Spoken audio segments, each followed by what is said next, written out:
Hello दोस्तों, उम्मीद है आप लोग अच्छे होंगे। आज हम जानेंगे पान के पत्ते पर कपूर जलाने से क्या होता है। हिंदू धर्म में पूजा पाठ में पान के पत्ते का खास महत्व है। पान के पत्ते को समृद्धि का कारक माना जाता है, साथ ही इसे धन लाभ का भी मुख्य कारक माना जाता है। वहीं इन पत्तों पर कपूर रखकर जलाने से शुभ फल की प्राप्ति होती है। पान के एक पत्ते पर कपूर जलाने से घर में सकारात्मक ऊर्जा आती है। इसके साथ ही माता लक्ष्मी इससे प्रसन्न होती है, जिससे घर में पैसों की तंगी दूर होती है। अगर लगातार प्रयास करने के बावजूद भी काम में सफलता नहीं मिल रही है तो आपको पान के पत्ते पर कपूर जलाना चाहिए। इससे आपको अपने हर काम में सफलता मिलेगी।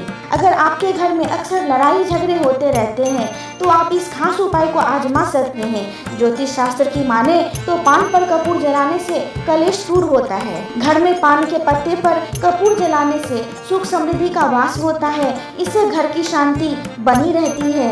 अगर आपको नौकरी में सफलता नहीं मिल पा रही है तो आपको रात को कमरे में पान के पत्ते पर कपूर और लौंग जलाना चाहिए। इससे आपको जल्द शुभ फल की प्राप्ति होगी। यदि किसी घर में नकारात्मक ऊर्जा का वास हो जाए तो उस घर की बरकत रुक जाती है। ऐसे में उस घर में सकारात्मक ऊर्जा के वास के लिए आपको पान के पत्ते पर कपूर जलाना चाहिए।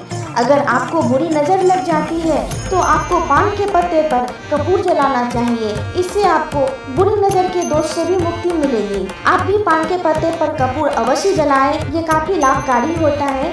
दोस्तों, आपको मेरी ये जानकारी कैसी लगी मुझे कमेंट में ज़रूर बताएं और चैनल को लाइक शेयर और सब्सक्राइब करना न भूलें। धन्यवाद।